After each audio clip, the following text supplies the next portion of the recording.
सत श्री अकाल, नमस्ते, हाय, माय नेम इज गुरप्रीत और आप देख रहे हैं द क्रिप्टिक शो, जहां पे हम बात करते हैं बंगड़ा, ब्लॉगिंग, गेमिंग और क्विक कुकिंग और भी बहुत कुछ है। आई वुड सजेस्ट कि आप लोग मेरी इंट्रो चेक कीजिए ताकि आप लोगों को पता चले कि मैं एक्चुअली इस चैनल के ऊपर क्या क्या रन कर रहा हूँ। So put a smile on your face because this is not just a regular show, this is the cryptic show.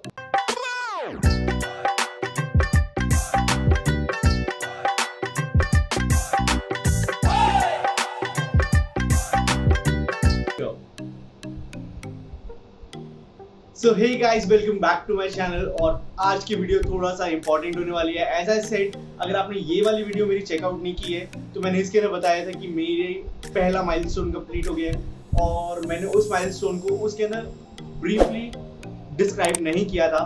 तो this video is going to be about my PC rig, जहाँ पे मैं आप लोगों को बताऊंगा कि मैंने अपने पीसी के अंदर क्या क्या कंपोनेंट्स यूज किए हैं। और इस वीडियो को भी मैं पार्ट्स के अंदर डिवाइड करने वाला हूँ। सो हर एक कंपोनेंट के हिसाब से इस पार्ट को मैंने डिवाइड किया है। सो एक पूरा पीसी बिल्ड करने के पीछे मैंने जितनी भी चीजें करी हैं और जितना भी रिसर्च करने के बाद ये पीसी लिया है, मैं आपको पूरी जर्नी तो नहीं दिखा पाया, बट हाँ, अब कौन सी बात है, मैं आपको ये पीसी रिग के बारे में ताकि बता सकूं, ताकि आप लोग जब आगे चल के अपने पीसी रिग को चूज करें तो आप घबराएं ना और आप लोगों को एक क्लियर कट मिल जाएगी। अगर आपका ये पर्टिकुलर बजट है तो आप लोगों को क्या चीज लेनी चाहिए। So let me start with the first part which is going to be our CPU. And CPU के अंदर मोस्टली पीपल से कि जब आप एक क्रिएटर हैं या फिर एक गेमर हैं, you should be going on a more threads and more cores. If you don't know about more threads and cores, I would give a link in the description. आप उसके ऊपर क्लिक करके आप लोग पता कर सकते हैं कि cores and threads का क्या रोल होता है एक CPU के अंदर। So CPU एक मेन कंपोनेंट है, क्योंकि अगर आप एक अच्छा CPU नहीं चूज कर पाते हैं तो आपकी परफॉर्मेंस के ऊपर उतना अच्छा असर नहीं पड़ पाता, राइट? सो इस CPU को मैंने चूज किया था विच इज Ryzen 3 3100 और ये लेटेस्ट जनरेशन है Ryzen 3, ओके।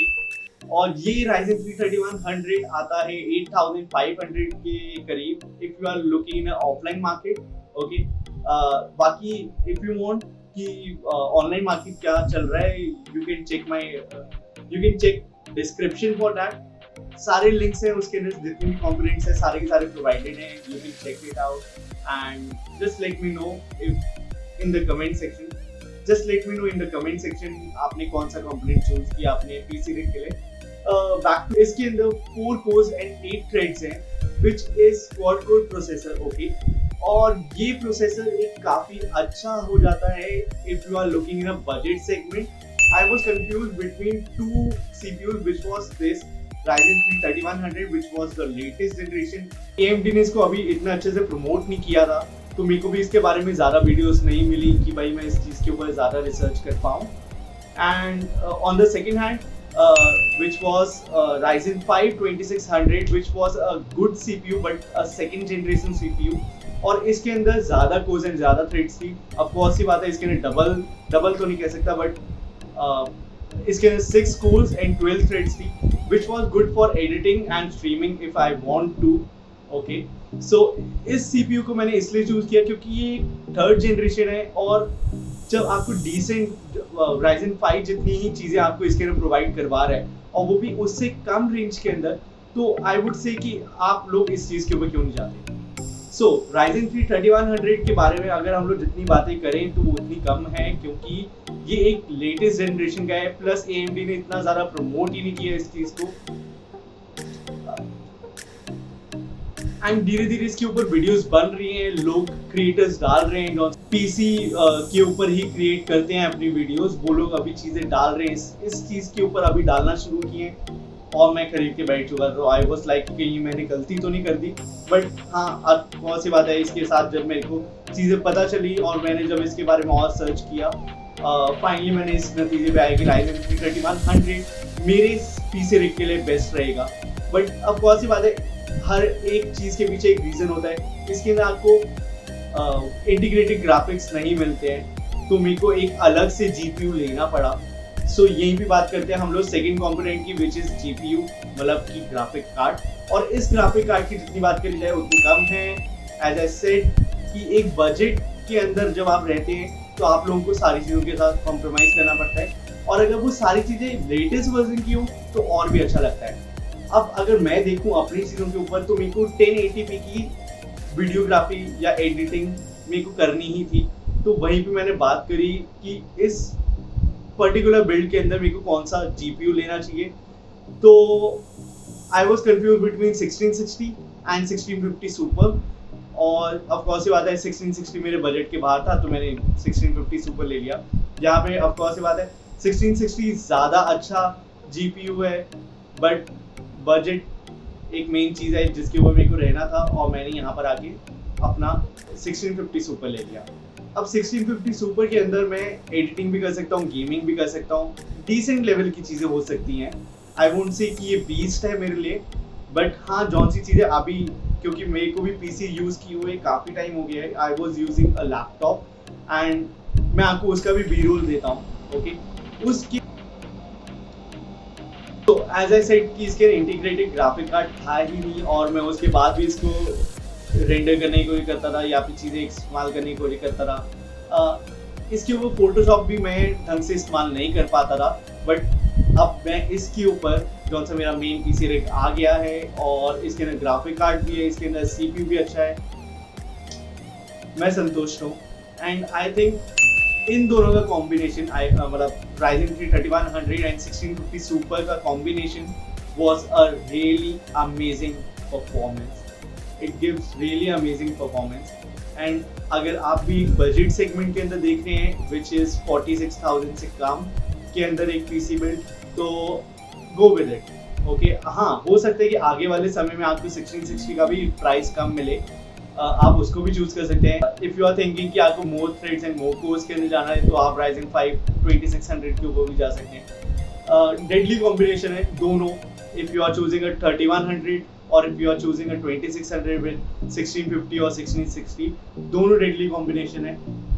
बहुत अच्छा लगेगा when you are gaming on it, बहुत अच्छे ग्राफिक्स है, और ऊपर से आप इन चीज़ों के बारे में सर्च कर सकते हैं और ज़्यादा, बट यहाँ पे मैं अपनी चीज़ों के बारे में बता रहा हूँ, अपने एक्सपीरियंस के बारे में बता रहा हूँ। तो यहाँ पे मैं सजेस्ट करना चाहूँगा कि इफ़ यू आर, अगर आप अभी बनाने लगे हैं अपना PC रिग, तो कंसीडर माई एडवाइस, और इस कंपोनेंट के ऊपर ज़्यादा अच्छे से जाइए, क्योंकि आई कैन फील कि इन चीज़ों के साथ जब मैं गया हूँ तो मेरे को अच्छे से चीज़ें प्रोवाइड की हैं। Third thing I would say कि मदरबोर्ड में इसके अंदर जौन सा चूज किया है which is A320 bye gigabyte, और ये एक ऐसा डिसेंट मदरबोर्ड है जो कि Ryzen 3rd जनरेशन को सपोर्ट करता है। और Ryzen 3rd जनरेशन को सपोर्ट करने का मतलब है कि आप लोगों को अलग से बायोस को क्लॉक नहीं करना पड़ेगा, और आपकी मदरबोर्ड के ऊपर ज़्यादा चीज़ें प्रोवाइड नहीं होंगी। प्लस AMD एक अच्छी चीज़ करता है विच इज़ देयर कूलर्स, और वो कूलर्स काफ़ी अच्छे हैं। आई वुड से कि उनकी परफॉर्मेंस, उन कूलर्स की परफॉर्मेंस इतनी अच्छी है कि आपको ओवरहीट नहीं होने देता है, बॉटल नेक भी आप लोगों को नहीं देखने के मिलेगा until and unless you are running two hardcore programs together.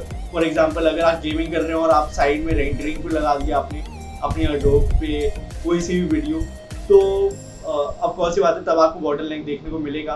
But if you are looking, if you are doing something one thing, for example if you are streaming with a game, तो आप वहाँ पे easily कर पाएंगे।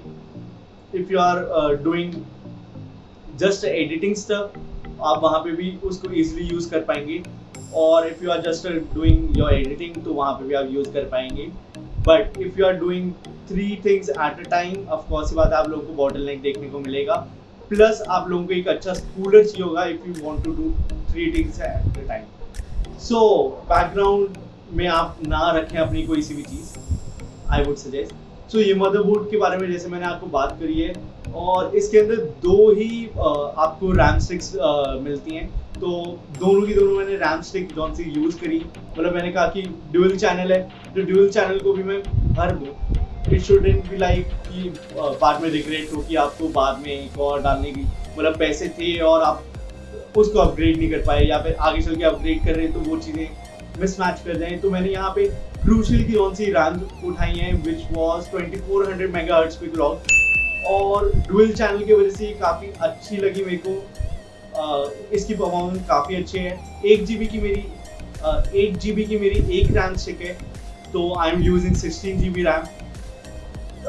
Description में link दे रखा है मैंने, if you want to check out, आप चेकआउट कर सकते हैं उस चीज़ के बारे में। सो 16 GB की रैम स्टिक यूज़ करने के बाद मैं आपको बताना चाहता हूँ कि इस चीज़ के अंदर स्टोरेज कितनी है। एज ए सेट की लैपटॉप के अंदर स्टोरेज कितनी थी मैंने आपको बताया था, बट अब कौन सी बात है, ये थोड़ा सा अपग्रेडेड वर्जन है, तो मैंने इसके अंदर इसके अंदर कौन सी मैंने स्टोरेज इस्तेमाल करी है, मैं आपको वो चीज़ बताना चाहूँगा। तो इस स्टोरेज के अंदर मैंने 1 TB की HDD यूज़ करी है और 240 GB की SSD। मैं आपको एक चीज़ दिखाना चाहता हूँ, let me show you one thing. Okay, तो लेट मी शो यू कि SSD के अंदर अगर आप अपनी विंडोज़ डालते हैं तो वो कैसे इंस्टॉल होती है और कैसे कितना क्विकली वो वर्क करती है। तो यहाँ पे मैं बटन क्लिक कर देता हूँ अपने पीसी का, एंड ये वो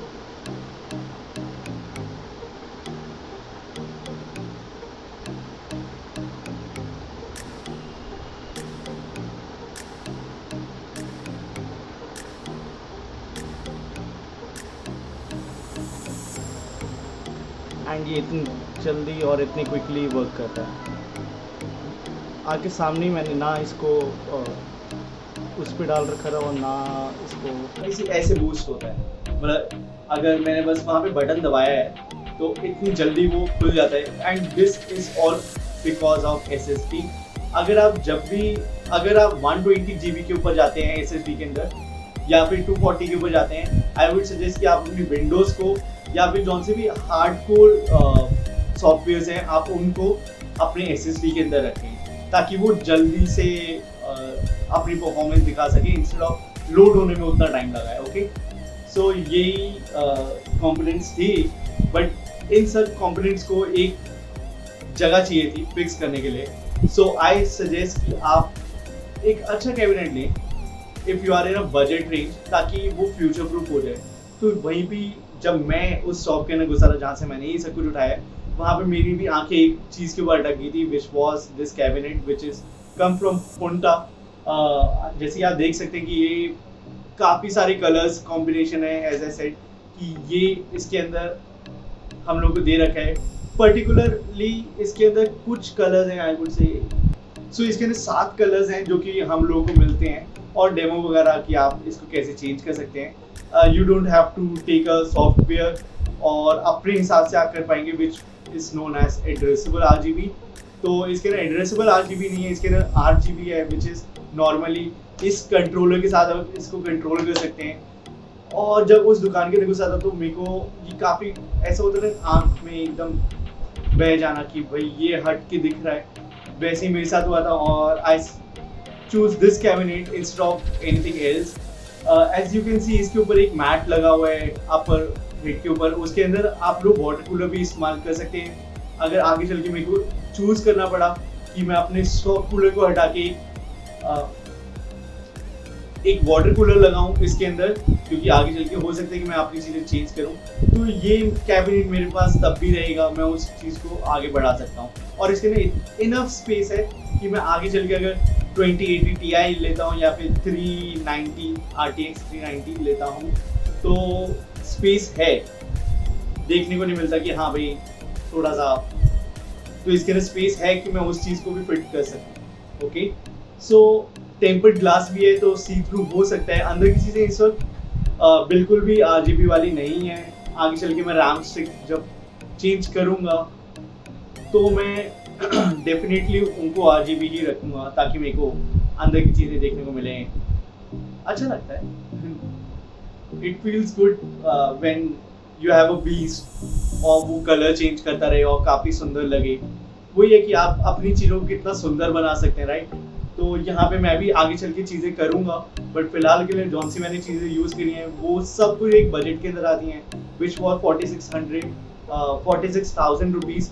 और इस बजट रेंज के अंदर एक अच्छा लैपटॉप मिलना मेरे को बहुत मुश्किल था, और इसी वजह से मैं एक गेमिंग पीसी के ऊपर आया। सो 450 वॉट्स की ये power supply which is from gigabyte. ये काफ़ी अच्छी पावर सप्लाई है और मेरे को समझता नहीं आ रहा था कि मैं किसके साथ जाऊँ, वेदर गो विद क्रॉसहेयर और गीगाबाइट और समथिंग है। बट अब कौन सी बात है जहाँ पे आप गीगाबाइट के ऊपर इतना ज़्यादा ट्रस्ट कर रहे हैं। मैंने मदरबोर्ड भी गीगाबाइट का लिया, मैंने जीपीयू भी गीगाबाइट का लिया, एंड देन आई सेड कि चलो पावर सप्लाई भी गीगाबाइट की ही ले लेते हैं। और at the end of this PC rig 46,000 का पड़ा और अच्छे खासे ग्राफिक के साथ एक डिसेंट लेवल की चीज़ें करवाने के लिए आई वुड से। और अभी सेटअप पूरा नहीं हुआ है, आई एम सेइंग धीरे धीरे करके ही चीज़ें आगे बढ़ेंगी। तो चीज़ें सोच रखी हैं, हो सकता है कि मैं आगे चल के चीज़ें आराम से डिवाइड करके आप लोगों को वो चीज़ दिखा सकूं और अपनी सारी चीज़ें प्रोवाइड करवा सकूं। प्लस हेडफोन्स का रिव्यू मैं डाल चुका हूँ, if you haven't check I button में आ रहा होगा, you can go and watch my headphones which headphones I am using. Next video will be about my peripherals. So कौन कौन सी चीज़ें मैं इसके साथ लेकर आया था, जो मैं कह रहा हूँ कि भाई 56,000 के अंदर मैंने पूरा सेटअप बिल्ड कर लिया, तो पेरीफेरल्स की भी बात करनी चाहिए आई वुड से।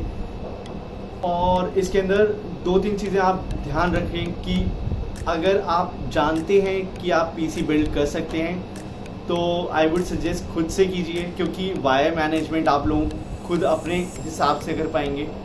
और अगर आपको नहीं आता है तो लेट देम डू, और आप बाद में अपने आप से उस चीज़ को। But at the end this video I would suggest कि आप मेरी बाकी वीडियोस भी चेकआउट कीजिए, आप लोगों को पता चलेगा कि मैं एक्चुअली ये चैनल किस चीज़ के ऊपर चला रहा हूँ और क्या क्या चीज़ें हैं इस चैनल के ऊपर, मैं आप लोगों को एड्रेस करवाना चाहूँगा उस चीज़ के लिए। Okay, so the end of this video I would suggest कि आप सब्सक्राइब करे बिना ना जाएं, लाइक कर दीजिए if you are liking it, and सत श्री अकाल, bye bye, have a nice day. I hope you enjoyed this video. Bye.